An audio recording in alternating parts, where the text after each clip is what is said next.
Welcome to the Salmon Runs YouTube. Enjoy the video. You start by setting posture and anchoring the home row.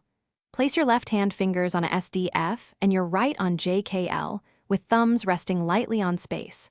Once done, keep wrists straight and let forearms hover so fingers curve naturally above keys. Make sure the keyboard angle is small, around 0 to 10 degrees, so your wrists don't twist. This first step establishes reference points and prevents reaching, so every subsequent movement is precise and repeatable. Now refine how each finger moves. Use the fingertips rather than flat pads so presses are quick and accurate.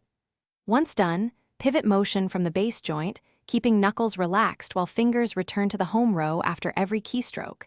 This maintains rhythm. Make sure you lift fingers only about 1/2 inch or less. Excessive motion slows you down. Practice slow, deliberate presses to build muscle memory, and when speed increases, the same small movements will remain efficient and comfortable. Finish by tuning comfort and addressing issues.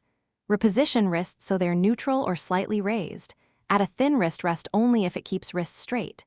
If you see frequent typos, slow your tempo and watch which finger drifts off home row, then correct that specific alignment.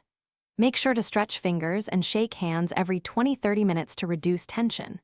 If performance slips after breaks, deliberately re-establish a SDF and JKL as anchors before resuming to restore accuracy. Thanks for watching. Consider subscribing if we helped you.